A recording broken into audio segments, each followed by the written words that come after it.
So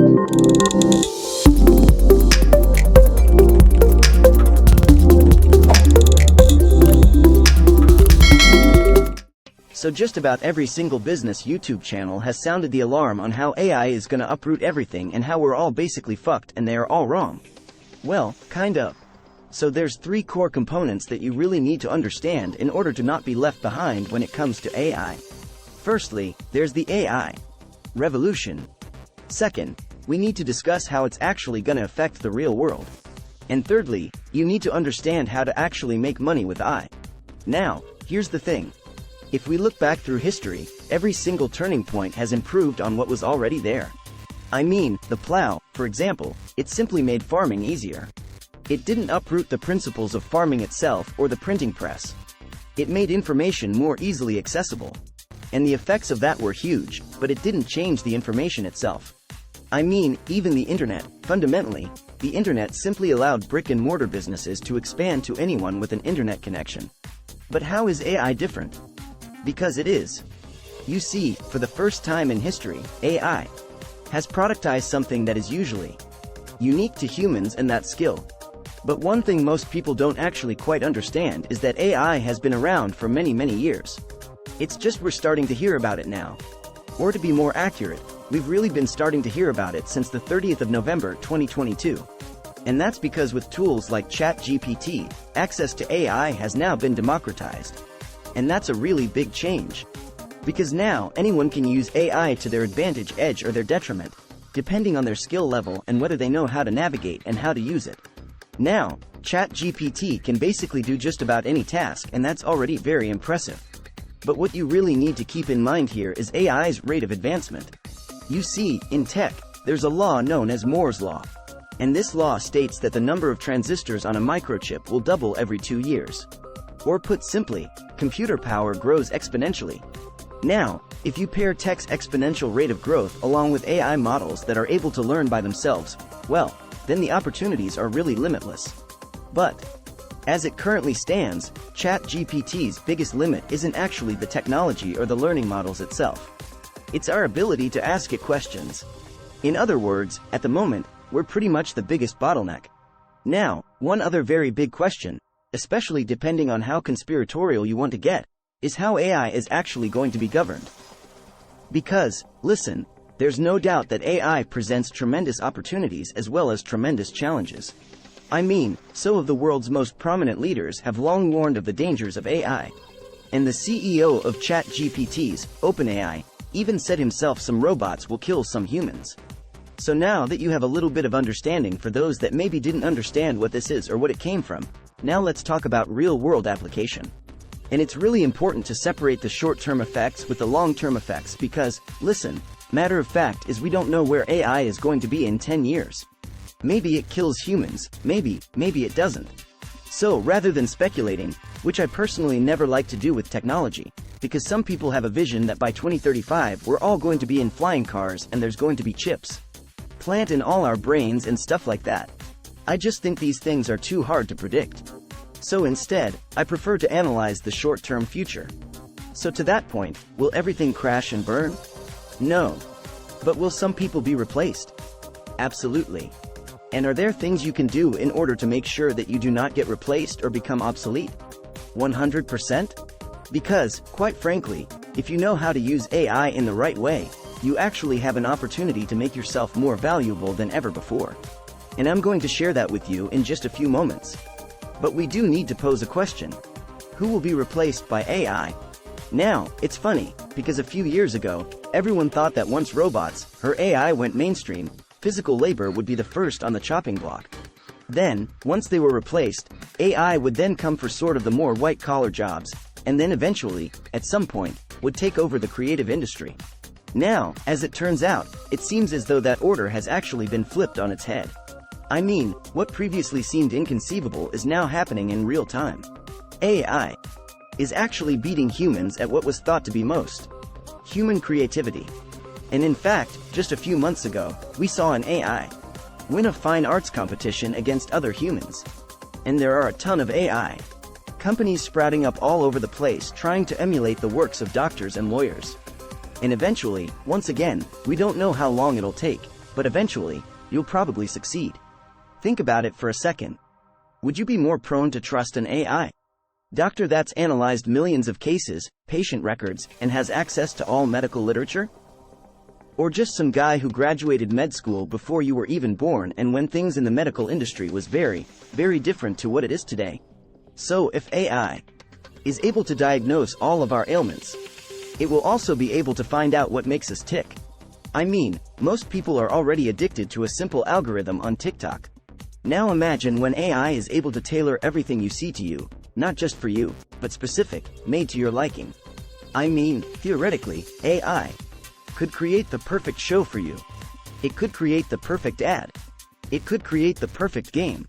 Theoretically, it could create anything specific, tailored to you to reel you in.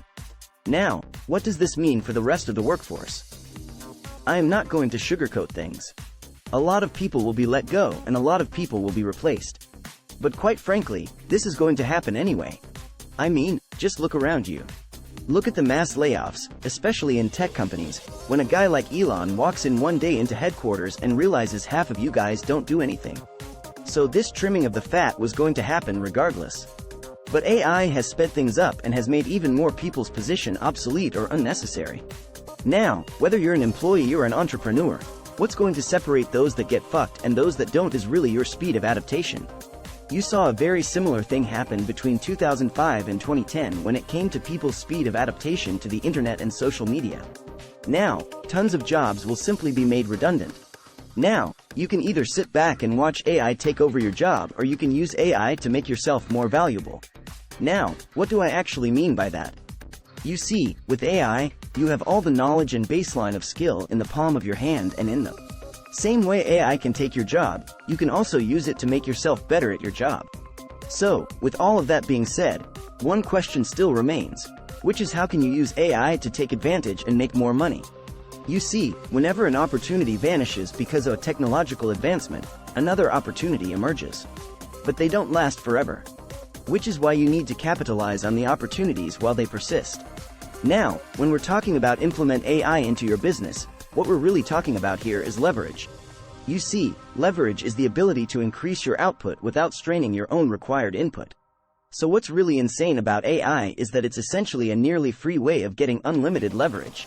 Because previously, you'd need to hire someone in order to get that leverage. I mean, that's how I had to go about it when I started my first business back in 2016, and I hired my first employee a year later in 2017. And that allowed me to scale my first business from $0 to $25,000 in the space of a year.